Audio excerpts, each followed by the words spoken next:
1 миллион, 2 миллиона, 3 миллиона, 4 миллиона, 5 миллионов, 6 миллионов, 7 миллионов. Проверка связи, готовности.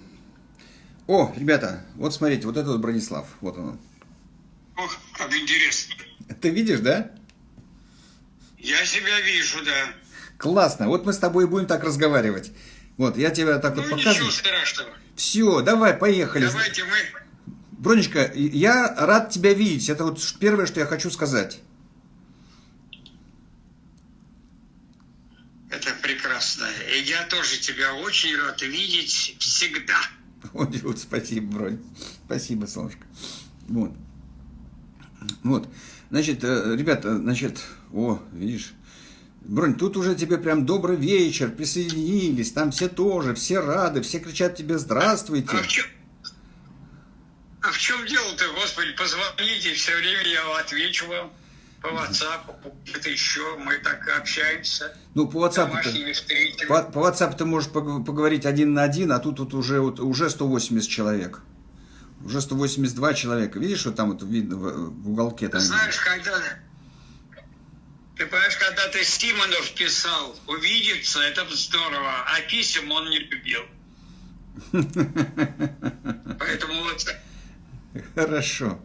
Хорошо. Бронечка, ну, во-первых, я очень рад, что что мы с тобой встретились. Я уже давно-давно тебя не видел. Очень хотел посмотреть на твое лицо, вот, но хотел посмотреть так, чтобы и другие люди тебя посмотрели. Хотел, чтобы другие люди тебя посмотрели. Потому что тут на самом деле есть на что посмотреть. Я тут... Так стало жарко, что я снимаю себя.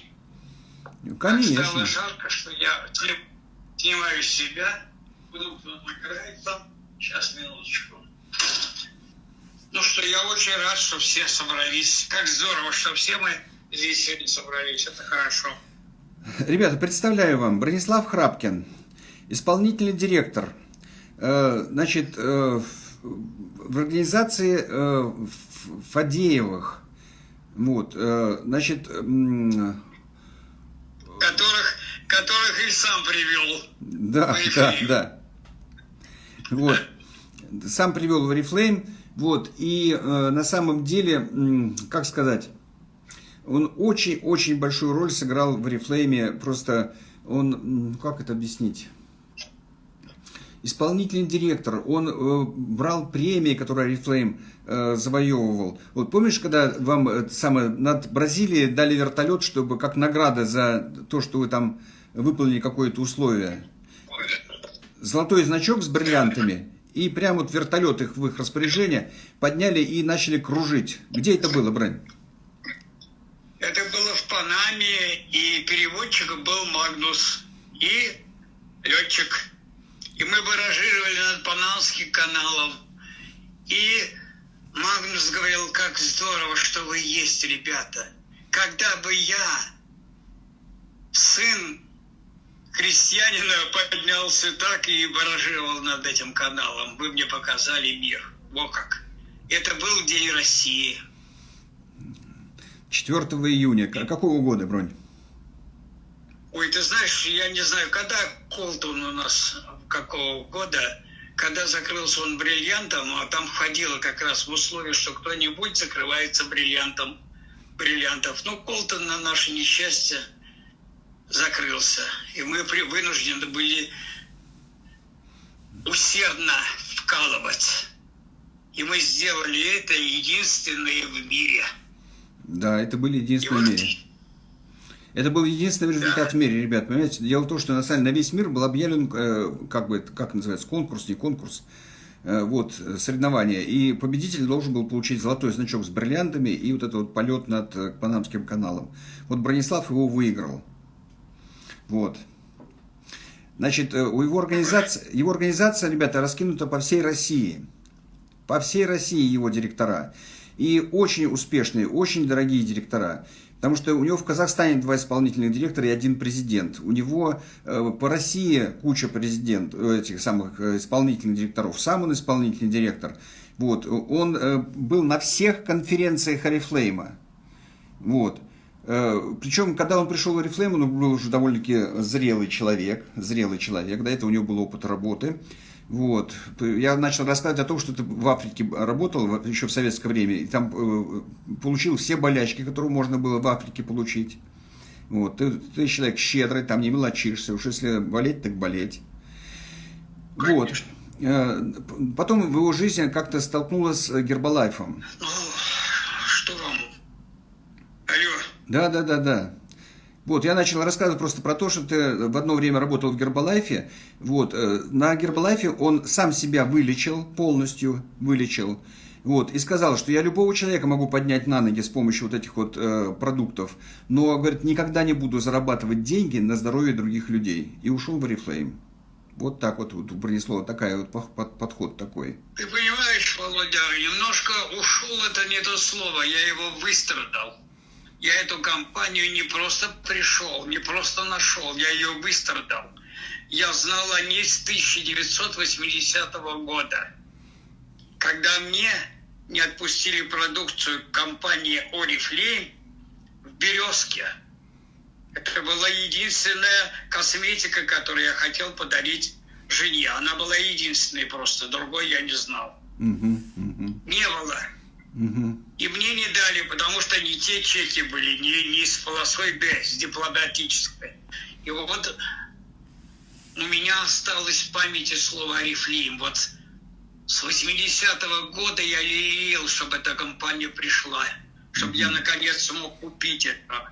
То есть продавалось только в duty free, представляете? То есть с 67-го года Oriflame работает, в России было нельзя достать, только вот duty free. А Бронислав не продали. Но Бронислав, ребят, я могу сказать, что это человек, в организации которого работают такие директора, как Колтуны, Алексей и Ольга, как Ковзик Татьяна Тимофеевна, как Сауле Жнабаева, как Нурия Ахметова. Вот вам что-то говорят, наверное, эти имена. Вот, это все вот веточка Бронислава Храпкина. Вот. И они очень гордятся Брониславом, очень верят его, очень любят него. И вообще просто... Бронь, вот, ты можешь сказать, сколько тебе лет? Ты можешь сказать уже? В том году было 80. Вот так вот. Вот так вот. Прошу вас отнять от моих лет, отнять свои и сказать, что вы будете делать, чтобы нагнать мой возраст за разницу времен. А я уйду дальше, потому что я пользуюсь нашим продуктом. И в этой связи не согласен, конечно, с Киосаки. Я никогда не буду в четвертом квадрате денежного потока. Я буду вкладывать деньги, которые получаю за вложенный труд в Oriflame. Я буду пользоваться своим продуктом и продолжать свою жизнь. Это классно. Бронь, и на самом деле очень-очень хочется, чтобы это было долго-долго. Вот. Потому что мне тут, я сейчас ездил в Чечню, мне вообще тут это пожелали, чтобы я умер в 180 лет. Значит... Знаешь, ты что, хочешь на этот срок остаться в Чечне? А мы тебя что, не увидим? Нет, они сказали, что это сам, причем просто не чтобы просто умер, а чтобы меня убили. Вот. Причем не просто убили, а из-за ревности. Не просто из-за ревности, а за дело. Вот. Ну, у нас там свои люди же есть, что ты волнуешься? Есть свои люди, да. Вот. Да, они мне это нажелали, Лиза Джабраилова, там ее банда. Ты знаешь, ну, во-первых, мы тогда отловим их президента здесь у нас, на Рублевке. Да. У него здесь дача. Да. Угу. Да. Называется сады Майндорфа. Это у кого дача? У кого? У президента. Ладно, хорошо. Вот. Ребята, вот такой вот человечек, вот Бронислав Храпкин. Вот. Ты знаешь, Володя, прошли годы, но у меня все равно какая-то вот сидит такая вот обида за то, что не все люди приходят сюда. И самое-то главное, что все наяву уже. Уже все сделано, люди все спрашивают, надо или не надо идти. Придет время, когда придет многоуровневый сетевой маркетинг, осталось теоретически 15 лет, нас будут искать с огнем, с фонарем, с прожектором, с миноискателем будут искать сетевиков. Почему? Придет. Ну, потому что Моисей вел через пустыню 40 лет, чтобы вот это чувство выхода из рабства. Это было через муки в радость. И вот тогда нам не надо будет искать новых людей, они сами нас найдут. Ребята, это Бронислав имеет в виду, что Моисей 40 лет водил как бы евреев по пустыне, чтобы умер последний человек, который помнил рабство. Потому что, говорит, тот, кто помнил рабство, никогда это не забудет. И вот когда остались только люди, которые уже умерли, которые не помнили рабство, тогда он повел их на землю обетованную. Вот, поэтому, на самом деле, вот сейчас он посчитал, сколько, 17 лет осталось? 15. 15 лет осталось. Это, на самом деле, люди в Орифлейме. 24, 16. Все зависит от нас. И вы видите это, как происходит, что компания меняет план успеха. Потому что все время люди здесь становятся профессионально действующими. И ни одна компания не захочет потерять свой золотой фонд, так же как нас когда-то не хотела потерять, когда вместе с нами уезжали на конференцию, и весь отряд летчиков оставался с нами, чтобы на всякий случай, в случае цунами, вывести нас оттуда. Мы для них были золотой фонд России. Это точно, и всего мира тоже. Вот. То есть, на самом деле, была такая конференция у нас после цунами сразу в Малайзии. Вот. И некоторые даже не поехали туда. Говорят, Орифлейм нас хочет убить, нужна наша вот краевая прибыль, нашу зарплату хотят забрать. Вот, мы уже типа сделали работу, теперь нам больше не нужны. Вот. И вот тогда вот Магнус Бренстром сказал, что, ребята, вы золотой фонд Орифлейма, мы не можем вами рисковать. И прежде чем мы туда вас пригласили, мы перед этим хорошо проверили все и подумали. Вот, Бронечка, Бронь, скажи, пожалуйста, вот у тебя в организации выросло очень много лидеров, очень сильных, мощных лидеров. Вот скажи, пожалуйста, свой секрет, как выращивать людей сильными? Как людей выращивать результативными? Ну, во-первых, надо пересмотреть. Я не считаю своих людей лидерами. Нет слова лидер и не лидер. Угу. Если он не лидер, значит, кто он? Как говорил этот самый, пересмотрите, что фильм такой был, «Выборы», что-то пел наш Барт. Лидеры, депутаты и так далее. Поэтому здесь я не считаю своих людей лидерами, понимаете, которых я позвал. Я имел неосторожность позвать людей и с ними быть до конца, до последнего патрона. Я к чему говорю? Потому что, оказывается, в этом мире во всем надо делать все без фанфаронства, фарисейства, наверное, да? И самое главное, без фанатизма. И у меня люди делятся на две категории. Это ведомые и ведущие. Да, поподробнее. И никогда. Поподробнее давай. Потому что когда в небе были наши самолеты, то немцы кричали, что? Ах, тут как в небе покрышки. Они не кричали, кто был ведомый. Они знали, что его охраняют тоже герои Советского Союза, но никто их не знает, а его знали. Поэтому вот всегда есть человек, который сам ведет в бой, и его охраняют люди. Вот это как раз то, что мы называем и я не называю свою команду там какими-то броскими, как делами, что это единомышленники, мы соратники, потому что нам предстоит еще такая борьба с социумом, который не понимает, что такое Но сейчас прошло время и не задают даже тех вопросов, которые они говорят, и иногда сейчас новички. Просто они не знают, что такое Oriflame, не знают, что такое многоуровневый сетевой маркетинг, к которому мы стремимся. И мы уже не говорим «расскажите о своих мечтах», мы говорим «расскажите о целях, от цели к цели, от цели к цели». Не надо вот это вот воображений наших или мечтаний. У нас действительно реальная компания, которая дарит вам новую жизнь. Представляете, нет?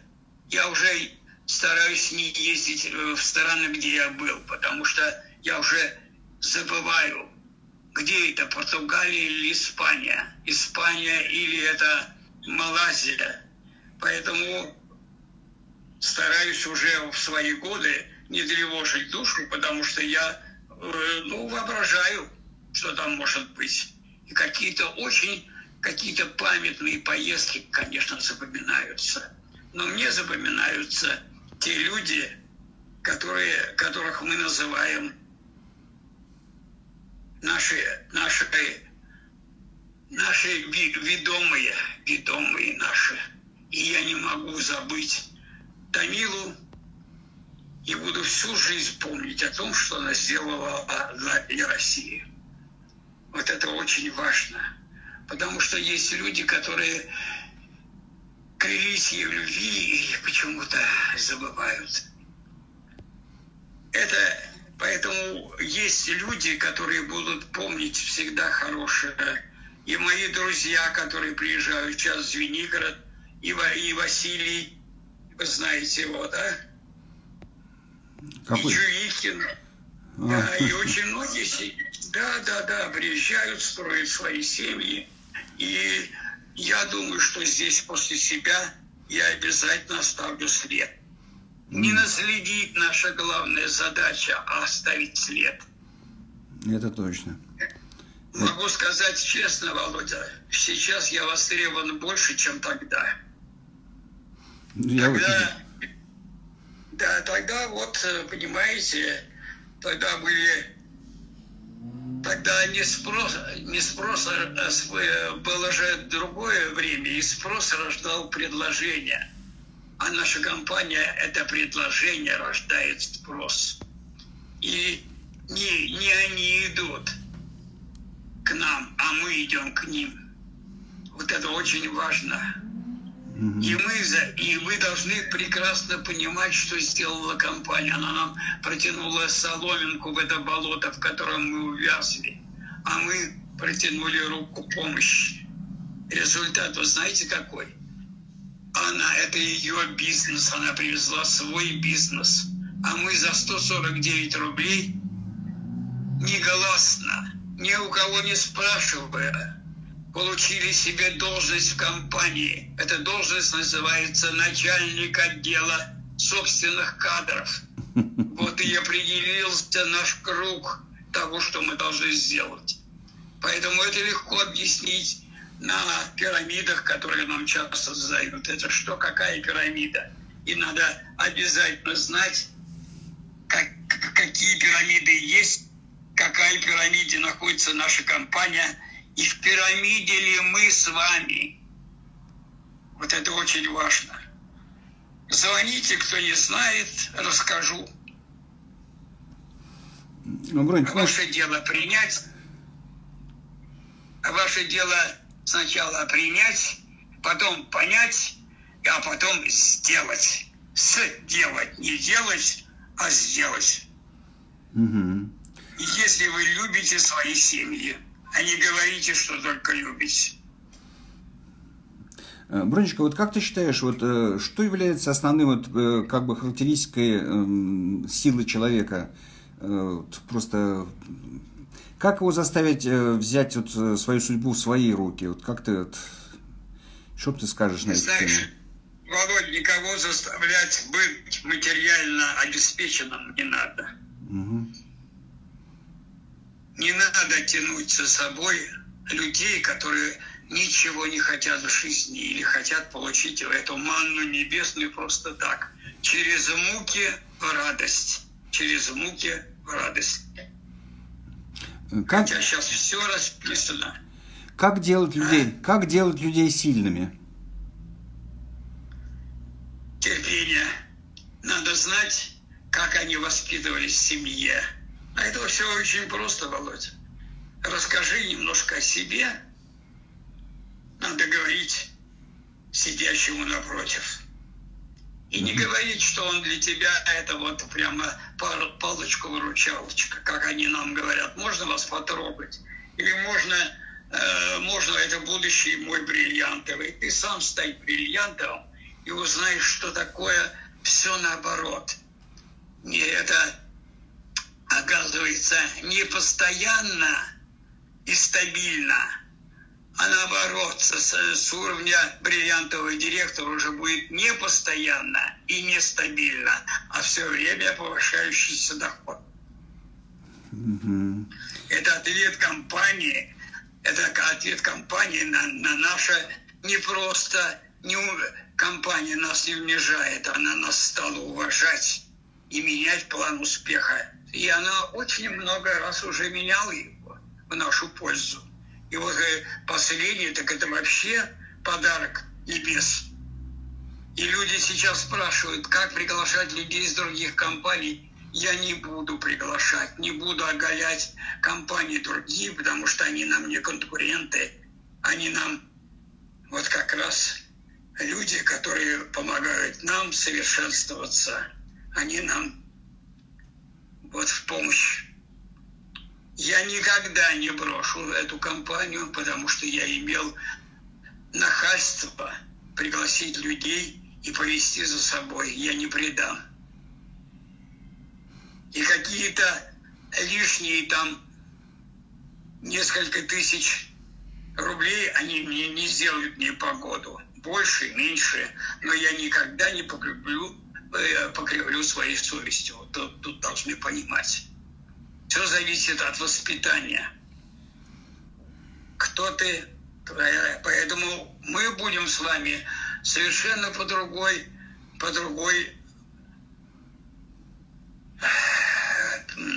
пирамиде, не Маслоу, а по пирамиде влияния. И помимо пирамиды Маслоу, которая находится внизу, есть еще гражданская позиция, нравственность, национальная идея, культура и, самое главное, духовность. Вот тогда мы будем не просто какими-то дистрибьюторами, или мы будем, во-первых, я считаю тебя просветителем, потому что до нас это никто не знал. И мы будем те люди, на которых будет опираться потом наше общество. Вот это вот должны понять. Отдельно я разговариваю с людьми. И я люблю проводить не планерки, не оперативки. Я провожу беседы и встречи. Так же, как мы приводили чайные домой чайные кружки и так далее. И все получалось. Вот она жизнь. И пройдет некоторое время, будут помнить людей, которые были в Орифлейме или не были, но будут помнить людей, которые стали личностями. А как я говорю, когда ты личность, откуда-то появляется наличность. А это за твой вклад в души других людей. Поэтому Тамилу будут помнить всегда. Спасибо, Бронь. Спасибо, что она была, есть и остается в наших сердцах. Угу. Хорошо, Бронечка, спасибо большое. Броня, как донести до людей вот эту вот идею, что с Oriflame можно изменить свою жизнь? Что с Oriflame можно изменить просто даже и окружающую жизнь? Вот как это донести до людей? Как ты считаешь? Ты знаешь, самое главное, по пути не расплескать себя. иметь твердую гражданскую позицию. Быть человеком, ну, я бы сказал, убежденным в своей правоте. Потому что мы живем в таком мире, в котором сейчас раскрываются все черты человека. И все зависит только от того, к какой касте ты относишься здесь. Или ты стяжатель, или ты аскет. Что-то понятно вам? Да, конечно, понятно все. Все понятно, потому что на самом деле, вот то, что ты говоришь, на самом деле, очень многие люди уже с этим столкнулись, уже многие люди это уже почувствовали на себе, потому что, ну, как сказать, многие вещи, которые не задумывались. Бронь, во сколько лет ты начал работать с Oriflame? Во сколько? Было, по-моему, 55. В 55 ты только начал работать, да? И только так пришло, потому что я выполнял целый год еще другие обязательства перед другой фирмой. Я не могу контракт как-то нарушить. Я бы мог уйти сразу, и так не делается. Должна быть порядочность. Бронь, ты знаешь... Нам нужны порядки. Дело в том, что просто на самом деле я помню, что... Ой, кстати, Бронислав, я прекрасно помню, как ты меня звонил в этот Ворск, город Ворск такой. Да. Вот, мы собирались, как раз только получили новую машину, мы собирались ехать в Екатеринбург. Броня говорит, ой, так это по дороге, говорит, из Москвы, говорит, в Екатеринбург, вот там вот есть, говорит, такой маленький городок Орск. Вот, ну мы говорим, мы там Чебоксар, он говорит, о, как раз по прямой, по прямой. В общем, когда мы уже взяли на себя обязательства, когда мы уже поехали, то выяснилось, что Орск – это граница России с Казахстаном. Очень бедный заброшенный город Орск, Орский металлургический комбинат, который закрылся, в котором нету вообще ни производства, ничего. Как там люди выживали, один бог знает. И вот Бронислав там начал, нас привез и познакомился с Алешей Колтуном. Вот. Потом мы уже познакомились с Татьяной Тимофеевной Ковзик, потому что там живут шикарные люди. Вообще шикарные люди живут везде, ребят. Надо просто оглянуться на них вокруг, посмотреть. Вот. И именно в Орске Тамиле один раз из зала задали вопрос, что вы обогащаете шведов. Работая с Oriflame, вы обогащаете шведов. И Тамила прямо со сцены, не задумываясь, без малейшей паузы сказала, шведов, говорите? А вы знаете, сколько наших, российских женщин, своих детей накормила досыта благодаря этой шведской фирме? Тем более, что национальность компании определяется не национальностью хозяев, а национальностью людей, которые с этой компанией зарабатывают деньги. Потому что Oriflame России зарегистрирован в России как Oriflame России. И налоги платят как Россия, как российское предприятие. Причем налоги сравнимые с налогами нефтяных корпораций. Вот. И Бронислав рядом с нами был, он, знаете, просто вот на самом деле вот чувствовал, что он всем сердцем вот тоже в эту сторону думает, потому что на самом деле, ребят, понимаете, когда Oriflame задумывали шведы, они задумали свой шведский Oriflame, но когда они пришли в Россию, они получили совершенно другой Oriflame, они получили наш российский Oriflame. С нашими просторами, с нашими вот задором, с нашей широтой. Когда они пришли в Казахстан, они получили совсем другой Oriflame, казахстанский Oriflame, потому что на самом деле с их чаепитиями, с их джусами, с их... Когда они пришли в Армению, в Грузию, они получили совершенно другой Oriflame. Они получили грузинский Oriflame, они получили армянский Oriflame. Когда они пришли в Украину, они получили украинский Oriflame с песнями, широкий такой, душевный. Вот. Потому что на самом деле, вот, если вы хотите, чтобы в этом бизнесе вы полностью хозяев того, что происходит в вашей команде. Если вы хотите, чтобы он был добрым, ваш бизнес с Oriflame, он будет добрым. Если вы хотите, чтобы он был злым, он будет злым. Вот Бронислав в своей организации развивал вот именно этот подход. Oriflame с человеческим лицом. Oriflame с человеческим лицом. Он на самом деле это великий воспитатель, потому что он брал человека вот сырого, который еще не подготовлен к Oriflame, который не готов был к сетевому маркетингу, и он из него выращивал сильнейших лидеров и России, и мира. Броня, сколько людей из твоей организации входили в топ-15 мира в свое время? Да разве удается это все посчитать на счет? И нужно ли это делать? Но я никогда не подписывал под себя тех людей, где у меня уже был лидер. Я не создавал антагонизм. Поэтому у нашей ветки всегда были вглубь. И только тогда, когда мы взращивали одну ветку, мы могли взять еще человека вширь. У нас оставалось время для того, чтобы вести. И сейчас я веду, мне сейчас все равно из какой ветки, из какой даже компании, потому что многоуровневый сетевой маркетинг – это общее дело стороны. И если в другой компании будут люди материально обеспеченные, и они будут делать свое дело, в стороне станет легче дышать. Мы будем люди все материально обеспеченность. Тогда будет совсем другой социум. Это уже глобально.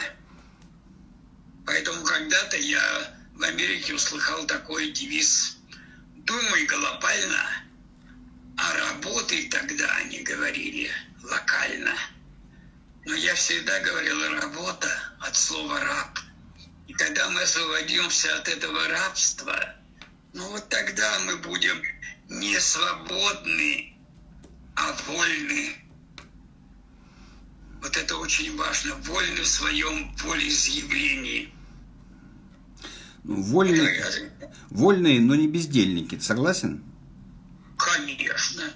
Потому что мы получаем материальные блага от компаний за вклад в других людей, за педагогическую, творческую деятельность, результатом которой становится мой товарооборот, а потом уже компания. И много лет мы все время с компанией были в противодействии. Кто из нас круче? Они для нас или мы для них? И поняли, что 50-50. И компании потом придется выбирать, что делать с доходами. То ли 50/50, но я считаю, что мы должны отдать им должное. Они придумали этот продукт, они придумали этот маркетинг, они нам поставляют все, они делают все. Но от нас требуется одно: делай для себя, для своей семьи. И если ты говоришь, что любишь семью, и только говоришь, ничего не происходит. Да. Я когда-то написал вот здесь, у меня давно это было написано: мы здесь, чтобы быть воспоминанием наших детей. Вот это самое главное. Мы здесь. Потому что если мы будем жить в воспоминании других людей, наша душа на 40-й день не откинется, она будет жить в других. Продлите свою жизнь земную в других людях, так как это сделала Тамила. Вот. Царство и небесное, и низкий поклон этой семье. Да. Ой, фу. Спасибо тебе, Бронь. Бронь, знаешь, вот я никогда не забуду, как провожая на кладбище, ты сказал очень золотые слова, что да, ее сейчас с нами нет. Но она там наверху, и она нас видит, и она за нами следит. И, наверное, она была бы рада, если бы мы здесь радовались жизни, а не грустили ее уходу. И поэтому давайте вспоминать о том, не жалеть о том, что ее нет, а думать, быть благодарным судьбе за то, что она была. И что она есть в нашей жизни. И даже более того, ты сказал, что давайте вспомним вообще все, что вот радостное в нашей жизни есть, связанное с ее... со знакомством с ней. И мы прямо там начали просто вспоминать всякие разные интересные случаи. Вот. И под конец уже у всех было такое легкое настроение, все уже смеялись, веселились, с легкостью, с радостью говорили о том, что такой человек в нашей жизни был. Вот. Как у тебя позиция не изменилась? Ты точно так же все еще хочешь вспоминать только хорошее? Что? Позиция не изменилась? Что? Ты также все уверен, что в жизни надо вспоминать только хорошее? Безусловно. Потому что я считаю, что мне, например, очень повезло, потому что я жил в эпоху Томилы Полежаевой. Это очень важно. Не Пугачевой, не, хотя они тут рядом со мной, в грязях тут. Что-то понятно, да? Я жил в эпоху тех людей, которые дают толчок к развитию очень многим людям. Тысячи людей, десятки тысяч, сотни тысяч. И мы здесь с вами глашатые вот этого нового образа жизни. Стать личностями. Это самое главное. И просветителями. Поэтому я со многими не согласен. С теми людьми, которые говорят, не надо пилить опилки. Это бесполезное дело. Нет, надо помнить, что было. Тот, кто не помнит прошлого, никогда не увидит будущего. Так и будет. Все время я подумаю. Я посмотрю, как вы, а потом примкну. Нет, надо быть не рядом в семье, а вместе. Потому что ячейка нашего общества – это семья. И это самое главное. И если не пришел сюда, если пришли ваши родственники, значит, уважают и любят. А если не пришли, что-то не поняли в этой жизни, смотрите, вам жить. Все зависит только от вас. Так что вот, мой телефон все знают, я доступен и всегда уделю внимание любому. Бронь, сейчас у тебя в эфире тебя слушают 400, почти 450 человек. 450 человек. Если тебе каждый будет звонить по 1 минуте, это будет 450 минут. Тебе тогда больше не останется ничего делать, кроме как разговаривать по телефону. Ну, конечно. А мне зачем больше-то? Воюют не числом, а умением, так говорил Суворов. Поэтому здесь сетевой маркетинг – это логика, математика и расчет. И как хорошо, что мы были из тех людей, которые протарил дорогу именно вот сюда, в это неопознанное. Это не просто так. 2 часа работы, легкой работы. Нет, это отдать свое сердце, отдать свои знания, отдать свое время, опыт, навыки. А что может быть лучше, когда отдаешь людям, а взамен получаешь тепло сердец? Вот так вот. Это вот так. Бронь, есть ради чего жить. Бронь, ты можешь вспомнить, как ты первый раз встретился с Томилой? Лучше бы тебе это не знать. Понял. На всякий случай так посмеялся я. Но мы посмотрели друг на друга и все поняли, почему мы раньше не встречались, хотя мы были в одной организации в Гербалайфе. Ты был Волтим, и я был Волтим. И я помню, когда приехал Марк Хьюз, с которым я виделся в Вене, и он меня вызвал, чтобы поговорить, почему люди из России за шаг до президентства в его компанию начинают уходить. Вот об этом я буду говорить в среду в Свердловске. Со Свердловском и из Болгарии, с Лидой. Скажи сейчас анонс-то хотя бы. Ну, я не знаю, там они задают вопрос, потому что поднялся такой вопрос, как приглашать людей опять из других организаций. Понятно.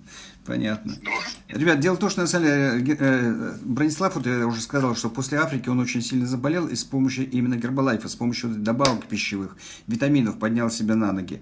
Вот. И тогда он еще сказал, что я могу с этими помощью этих продуктов, я могу поднять на ноги любого человека, но я никогда не буду зарабатывать на здоровье людей. Вот. И он пришел в Oriflame. И Бронислав тогда был как бы в Oriflame очень широко известный человек, потому что он сделал такой кожаный пиджак полностью в значках Oriflame. Вот. И Броня очень гордится тем, что не он просил Марк Хьюза, это человек, который придумал Гербалайф, это который организовал Гербалайф, который на самом деле создал такую сильную школу лидеров мира. Вот. Не Бронислав попросил с ним фотографироваться, а Марк Хьюз попросил Бронислава сфотографироваться с ним. Вот. Я просто помню, что у Бронислава на кухне очень долго висели фотографии, где он в этом своем знаменитом пиджаке со значками, знаменитый человек, значок, на фотографии одновременно вместе с Марк Хьюзом. Помнишь, Бронь? Да, было. И мой наставник, многие не знают, Израиль Кляйн, сказал: тебя приглашает в Вену Марк Хьюз, чтобы узнать, почему вы не хотите на шаг от президентства получать такие деньги. Они никогда нас не поймут, что сидят в душе советского человека тогда. Они не могут понять, почему человек, открывший за 100 лет первый раз теорию, математик, не едет, например, за Нобелевской премией получать. Они нас не могут понять, потому что в нас сидит неотвратная любовь к тем людям, которые не могут сейчас жить так, как они хотят. И я не могу пользоваться тем, что мне платит компания на полную, потому что рядом стоят люди и не могут оплатить кусок батон и бутылку молока. Наша задача объять необъятное и сюда привести других людей. Показали, что есть другая жизнь. И если кто-то станет стяжателем здесь, это будет только исключение. А выиграет тот человек, который понимает, что сколько не съешь один раз. Так говорил слуга Д'Артаньяна. Поэтому все с собой не заберешь. И не заберешь ту память о себе, которую сохранят люди о тебе. Вот так же нету Томилы, а мы всегда помним о ней. Она присутствует в каждом нашем движении. И мои друзья всегда говорят за Томилу, за то, что нам повстречался. Мы всегда благодарны за то, что на нашем пути появился человек, который открыл глаза миллионам людей. Миллионам, реально миллионам. Вот это надо помнить. Да, Бронь. О, Господи. Да, дай Бог вам здоровья всем, ребятки. Конечно, мы сегодня что-то там задержались, не так нажимали на кнопки. Но не в кнопках дело, а дело только в ваших мозгах. И когда вы будете учиться у первых людей, с первых людей, которые это дело перестрадали, пережили, тогда все будет нормально. Те люди, которые придут вам и расскажут, что такое сетевой маркетинг и Oriflame в частности. Учитесь у мастеров. Это точно. Не, Бронислав, ты так не надейся, что так быстро отделаешься. У нас еще с тобой где-то минут 20. У нас? Да, конечно. Прекрасно, давайте поговорим. Вы знаете, мы недаром называем Томилу. Томилу – это наш человек, который указывает путь. Это как в христианстве. Всегда было так, что над колокольней или в самой церкви есть икона Мадонна с младенцем. Она всегда охраняла этот приход. И даже когда немцы завоевали Смоленск, они не нашли эту икону, чтобы ее уничтожить, ее спрятали жители, и поэтому церковь работала даже при немцах, приход. Угу. Она охраняла ее. Угу. Вот как интересно, правда? Да, интересно. И вы должны помнить, что самое-то главное, оказывается, это то, за что мы, собственно, чем мы отличаемся. Сейчас я позвоню. Оказывается, сетевой маркетинг наш, он родит с прозелитизмом. Что такое прозелитизм? Это поиск потенциальных клиентов. Это понятно, да? Поиск потенциальных соратников любой религии и обращение их в свою веру. То есть рекрутинг, только поставленный на службу коммерции, дополнительно несущий идеологию и философию. У нас с вами все есть. И вот обратить свою религию добра, вот это самое главное. Потому что если мы говорим, что это наш бизнес, то бизнес, как лицом бизнеса говорит, ничего общего, только бизнес. Ничего личного, а у нас только личного.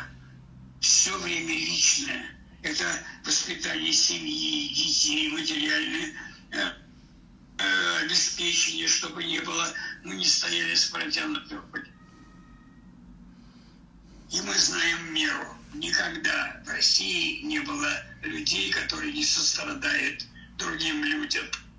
И нам нужны люди. Обратите внимание на учителей, на врачей, на докторов, на санитарок, на МЧСовцев, тех людей, которые видят боль страны, кровь видят. И это средний класс, который все равно пробьется и будет основой всего, не нефть, не газ, не лес, а будет основой нашего могущества. Дело в том, что, оказывается, это только может решить наши проблемы. И все равно это будет. Хотят это или не хотят. Мы люди новой формации. И чем больше будет нас, тем будет меньше людей, будет черствых, которые хотят зла нашей стране. И я никогда не забывал, что нашу страну всегда кто-то хотел. И те же шведы, не они, хотели.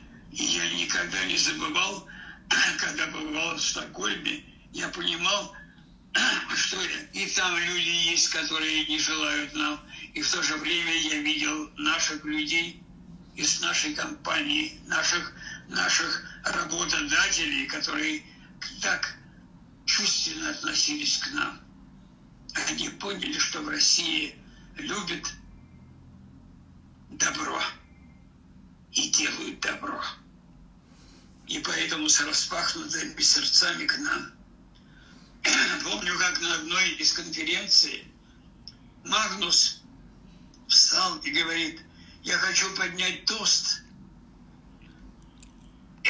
за то, что хотят советские люди. Тогда еще. Представляете? А я говорю: Магнус, откуда ты знаешь, что хотят российские люди? А он говорит: да я уже здесь 2 года.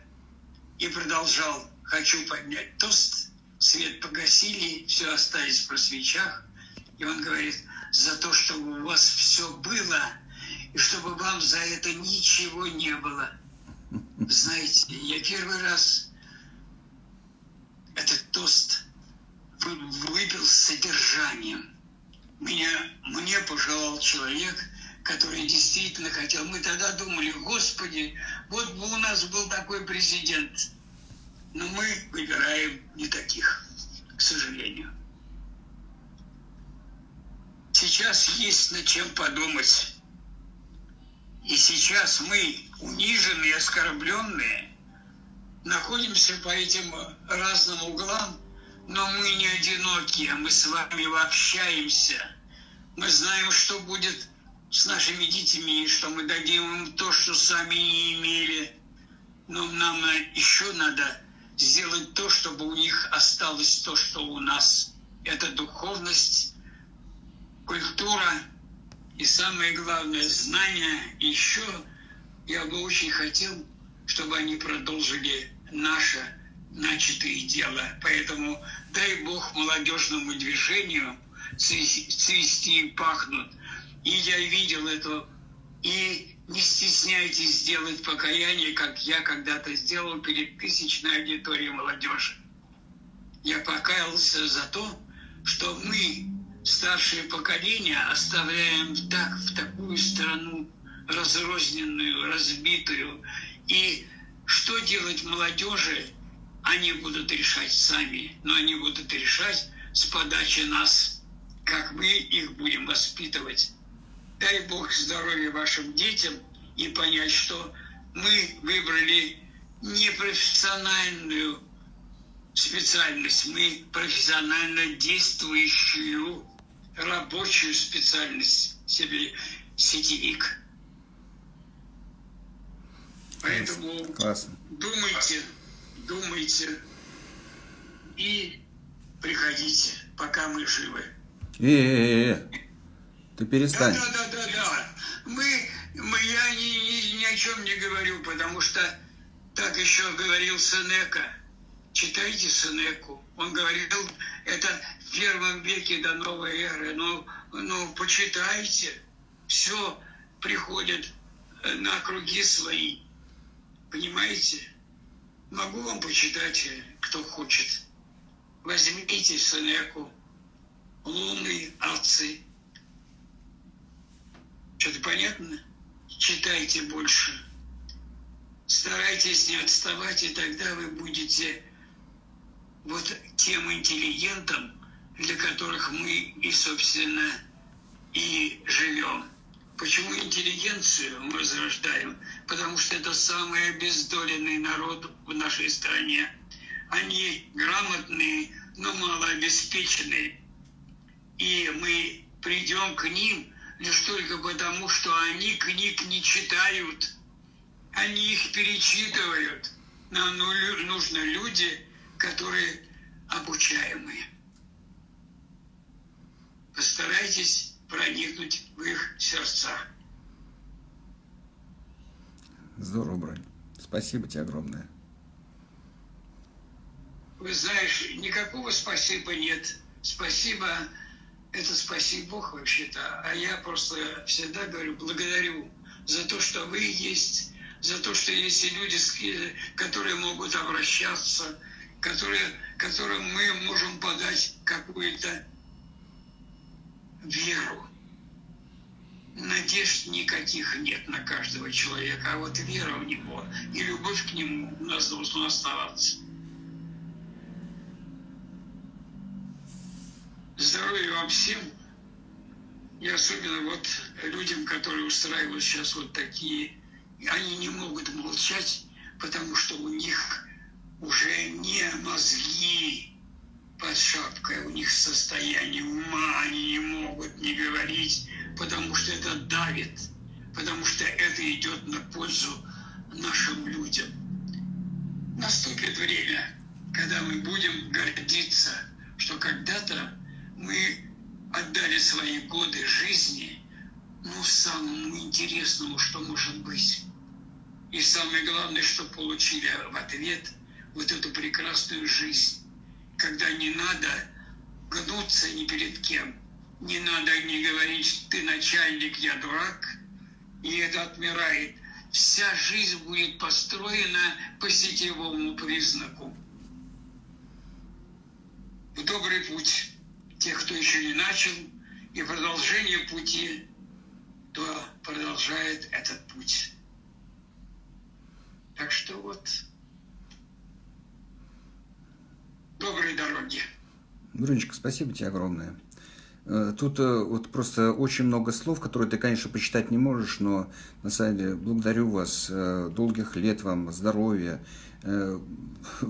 долгих лет, много лета, огромная благодарность вам, здоровья, спасибо большое. То есть, на самом деле... Когда мне, Володя, говорят, как ваше здоровье? Ну, я обычно говорю, лучше, чем было 40 лет назад, когда мне объявили, что я инвалид первой группы без права работы. Дай Бог вам здоровья, дожить до моих лет и жить, как мне обещал Стикстен, 120 лет. Потому что, когда я сейчас посмотрел в рамку, где там, в рамку надо посмотреть, там стоит 59 лет мне. Но это если нас не отшелушить. Вот, спасибо большое, спасибо огромное, спасибо за такие слова, спасибо, благодарность за встречу. Огонь, прям бомбы. Дай Бог вам здоровья всем. Будем продолжать. Многое и благое лето. Благодарим вас за прямой эфир. Бронислав, благодарим вас за эфир. Ой, много-много. Все благодарят тебя. Все такие сердечки шлют. Вообще неимоверное количество. Я не знаю, ты видишь или не видишь. Прям вон там прям сердечки, сердечки, сердечки. Благодарю вас всех, ребята. Потому что дарить благо – это всегда приятно, когда ты раньше ничего этого не имел. Здоровья и процветания, мудрые. Я не знаю, многие знают или нет, но мы эту кампанию уже выстрадали. И мы поняли тогда еще, в 90-е годы, что если мы не встанем на баррикады и не завоюем это хотя бы такое название «демократическая страна», никогда они к нам не придут. Но вот пришла первая Гербалайф, мы пошли туда, потому что ждать не могли. Но мы там получили знания и получили навыки. А вот практику-то мы уже в полной мере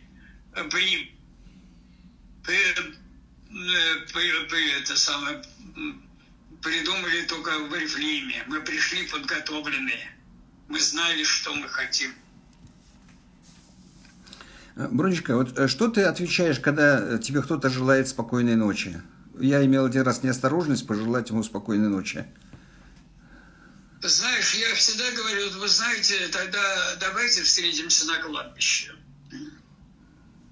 И я часто говорю это людям, которые мне пишут, хочу с вами, значит, это самое, ну, присоедините меня в друзьях. И пишет: Маша, 117 лет. Я говорю, давайте отложим на завтра это, потому что я сейчас проверю все. На следующий день я ей звоню и говорю, слушай, я обошел все кладбища, но вас не нашел. Зачем засорять эфир и писать, что ей 117 лет? Зачем кокетничать, если можно не скрывать свой возраст? Потому что мы востребованы даже в 80. И старше тоже. Если ты думаешь, что ты меня будешь, если ты меня думаешь, что ты меня через 25 лет не будешь востребован, то ты очень ошибаешься. Ну, ты понимаешь, по-разному востребуют. Это вот определенный ритуал. Всякие есть такие организации, ритуал востребованные, следят за моим здоровьем. Налоговая инспекция смотрит, когда мы помрем, чтобы не платить на это самое пенсию или еще что-то. Но мы не сделаем такой подарок. Мы будем пользоваться продукцией, которая проверена временем. Натуральная, качественная, своя. Это точно. Один раз мне Бронислав сказал, я ему так неаккуратно просто перед расставанием сказал спокойной ночи. Он говорит, Володя, не желай мне спокойной ночи. Кому-то пожелал спокойной ночи, все уже, говорит, одеялом из 3 метров накрылись, в земле лежат. Вот, лучше пожелай, говорит, лучше беспокойной ночи. Вот. Бронечка, значит, поэтому на самом деле спасибо тебе огромное за эфир. Вот, давай пожелай всем, вот у нас осталось 20 секунд, успей пожелать, пожалуйста, всем беспокойной ночи и беспокойной жизни. Я хочу увидеть вас, беспокойные сердца, которые неравнодушны именно вот к тем горестям, несчастьям, которые испытывает сейчас наш народ.